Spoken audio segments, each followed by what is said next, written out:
অনেক অনেক শুভেচ্ছা। সকলে কেমন আছো? আমিও ভালোই আছি, আশা করি তোমরাও ভালো আছো। আজ আমি আরেকটি টিফিন বানিয়ে এনেছি আপনাদের সামনে। টিফিন বানিয়ে ভিডিওটি আপনাদের সামনে প্রেজেন্ট করেছি।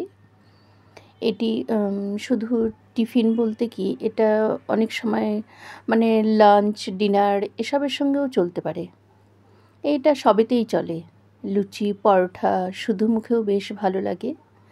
আমি আজ গোটা মটরের ঘুগনি বানিয়েছি। যে শুকনো মটর দানা সেসবের আমি ঘুগনি বানিয়েছি। এই মটরটি আমি 250 গ্রামের মতো মটর নিয়ে আমি ভিজিয়ে রেখেছি 6-7 ঘন্টা। এটা আমি সন্ধ্যেতেই বানিয়েছি। দিনে ভিজিয়ে রেখেছিলাম, সন্ধ্যেতে বানিয়েছি। আর ভিজে গেছে এটা একদম। আর এটা একটু বেশি টাইম মতো ভেজাতে হয়, নচেত সেদ্ধ হতে ভীষণ দেরি হয়। আবার অনেক সময় কতগুলো মটর সেদ্ধটা ঠিক টাইমেই হয়, খুব তাড়াতাড়ি হয়ে যায়, কতগুলো আবার সেদ্ধ হয় না। যাই হোক, ওটা আমরা সিদ্ধ করে নিতে পারি। সেই হিসেবে আমি এটি সেদ্ধ করতে দিচ্ছি। ভালো করে ধুয়ে আমি এটা ভিজিয়ে দিয়েছিলাম। এটা আমি আবার নতুনভাবে জল দিয়ে সেদ্ধ করতে দিচ্ছি। আর এই যে সেদ্ধ করার এই যে আমার ভিজিয়ে রাখা জলটা, এটা কিন্তু ফেলবো না। পরে এটা আমি সবজিটা যখন বানাবো, ঘুগনিটা যখন বানাবো, এটাতে আমি ব্যবহার করতে পারবো। আর তার মধ্যে আমি আলু দেব। আলুটা কাঁচা দেইনি, কাঁচা কেটে দেইনি। এটা আমি একটা অনেক বড় সাইজ আলু ছিলে সেদ্ধ করতে দিয়েছি। আর ছিলে সেদ্ধ করতে দিলে সেদ্ধ আলু দিয়ে ঘুগনিটা বেশ তাড়াতাড়ি হবে। এমনি কাঁচা আলু দিয়েও যে কিউব কিউব করে কেটে সেই সবজিটা ভালো হয়, এটা দিয়ে একটু তাড়াতাড়ি হবার জন্য আমি সেটা করেছি। আর এর মধ্যে আমি নিয়েছি কাঁচা লঙ্কা, রসুন ফাটিয়ে নিয়েছি, একটা পেঁয়াজ আর টমেটো। একটা বড় টমেটো নিয়েছি, একটা বড় পেঁয়াজ নিয়েছি, রসুন হাফ নিয়েছি, কাঁচা লঙ্কা 8-10টি নিয়েছি।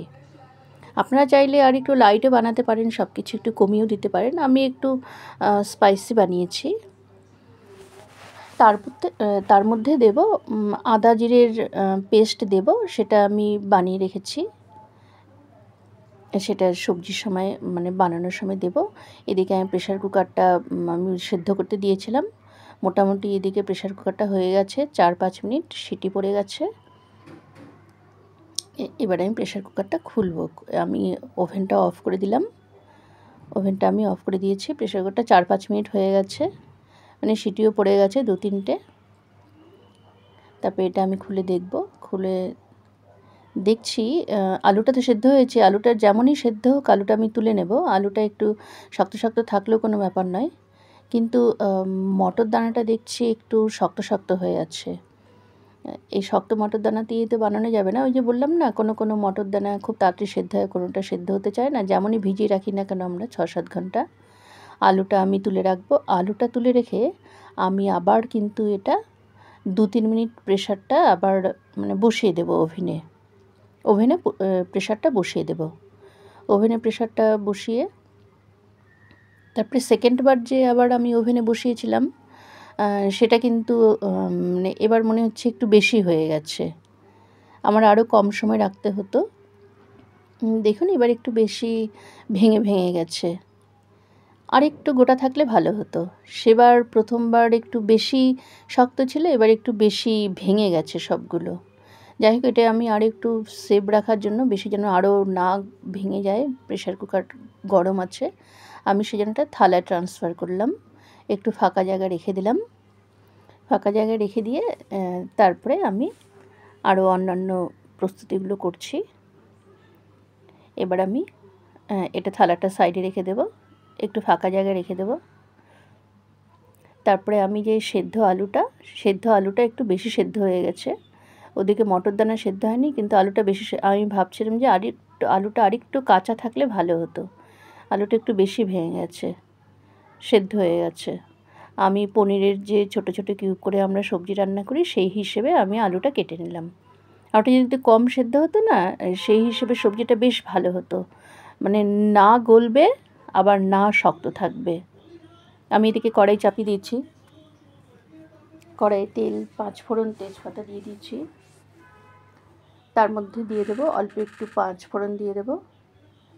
আমি সর্ষের তেল দিয়েই রান্নাটা করেছি, আপনারা চাইলে রিফাইন্ড অয়েল দিয়েও রান্না করতে পারেন। আমার আবার রান্নাটা সর্ষের তেল দিয়ে বেশি ভালো লাগে।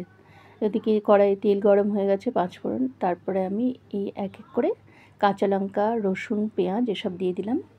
এসব দিয়ে একটু সাঁতলে দেবো, সাঁতলে দিয়ে তারপরে একটু ঢেকে দেবো, 1 মিনিটের মতো ঢেকে দেবো। আর আমি একটু গ্যাসটা বাড়িয়ে দিয়েছিলাম। হ্যাঁ, একটু ম্যারিনেট হয়ে যাবে, তারপরে আমি দেবো এর মধ্যে নুন, হলুদ। এর মধ্যে আমি তারপরে নুন, হলুদ দেবো। 1 স্পুন নুন দিয়েছি। আর আমি যে সেকেন্ডবার যে মটরটা সেদ্ধ করতে দিয়েছিলাম, সেবার আরেকটা ট্রিক করেছিলাম, অল্প একটু নুন দিয়েছিলাম, সেটা স্কিপ হয়ে গেছে আমার বলা, আর সেই ভিডিওটাও দেখানো স্কিপ হয়ে গেছে, সরি। এবার আমি আর অল্প একটু নুন, হলুদ দিলাম। তারপরে এই যে আদা আর জিরের পেস্টও দিয়ে দিলাম, এটিও অল্প দিয়েছি, কারণ এদিকে পেঁয়াজ, রসুন আমার একটু বেশি হয়ে গেছে, তো মশলাটা কম দিলেও চলবে। ওই ফ্লেভারেই আমাদের ঘুগনিটা বেশ সুন্দর লাগবে খেতে। ঘুগনি তো সকলেরই ভালো লাগে, বেশিরভাগ মানে মানুষেরই ভালো লাগে। ওটা খালি মুখেও ভালো লাগে, সবেতেই চলে, ভাতের সঙ্গে, রুটি, পরোটা। এই যে আমি একটু ঢেকে দিয়েছি, আমার একটু মানে আরেকটু ঢাকাটা আগে খুললে ভালো হতো, এটা বেশি ব্রাউন হয়ে গেছে। তারপরে আমি আলুগুলো দিয়ে দিলাম, আলুগুলো বেশি সেদ্ধ হয়ে গেছে জন্য এরকম হয়ে আছে। আর এই যে এই জলটা, তখন মটর সেদ্ধ জলটা, এখন আমি সেটা আবার মটর সেদ্ধ জলটা এখানে ব্যবহার করলাম সবজিতে। আপনারা চাইলে সেই মটর সেদ্ধ জলটা যদি নুন দেওয়া না থাকে, সেটা কিন্তু গাছেও ব্যবহার করতে পারেন, গাছের জন্য খুব ভালো।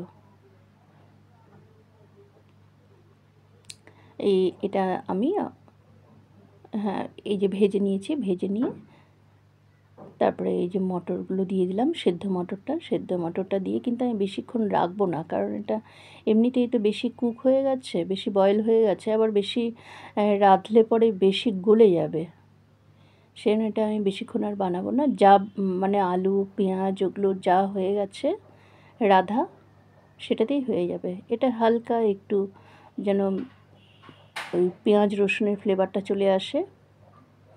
ওদিকে আমি জলটা একটু বেশি হয়ে গেছিলো, তুলে নিয়েছি। আর এই জলটা যে আমি হাতা দিয়ে তুললাম, সেই জলটা আবার আমি পরে দিয়ে দিলাম, কারণ একটু কষিয়ে নিতে হয়েছে, কষানোর সময় তো অত জল থাকলে হবে না। একটু কষিয়ে নেবার পরে তারপরে আবার জলটা আবার এখানেই দিয়ে দিলাম। তাহলে এখানে আমাকে আর কোনো আলাদা জল ব্যবহার করতে হলো না। লাস্টে টমেটোটা দিয়ে দিয়েছি, টমেটোটা মানে লাস্টেই দিয়েছি, সুন্দর লাগবে দেখতে জন্য। টমেটোটা পরেও আগেও দেওয়া যেত।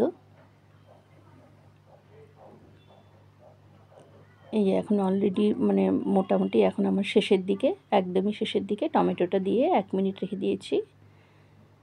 1 মিনিট হবার ফলে তারপরে ফুটতে ফুটতে আমি এটা 1 মিনিট রেখে তারপরে গ্যাসটা অফ করে দিয়েছি। গ্যাসটা অফ করে তারপরে আমি এই সবজিটা অন্য জায়গায় ট্রান্সফার করব। এই দেখুন একদম মোটামুটি হয়ে গেছে। আমি গ্যাসটা কম করে দিয়েছি জন্য একটু কম ফুটছে, নচেত বাইরের দিকে চলে আসে টকবক করে ফুটতে ফুটতে। এই যে আমার অন্য জায়গায় ট্রান্সফার হয়ে গেছে, অন্য বাটিতে। আর ওতে একটু ঘি দিয়ে দিয়েছি, আমি কিন্তু এলাচ দিইনি, ঘিটা দিয়েছি। এই যে আমার এই ঘুগনি হয়ে গেছে, টেস্টি টেস্টি ঘুগনি। এটা সকাল, দুপুর, রাত্রি সবসময় চলবে, রেখে রেখে খাওয়া যাবে, তবে বাইরে নয়, সেটা একদম মনে রাখতে হবে, বাইরে নয়, ফ্রিজে রাখতে হবে। যতটুকু মানে খাবো, যতটুকু আপনারা খাবেন ততটুকু বাইরে বের করে তারপরে আবার রেখে দেবেন। আমার ভিডিওটি কেমন লাগলো, ধন্যবাদ সকলকে।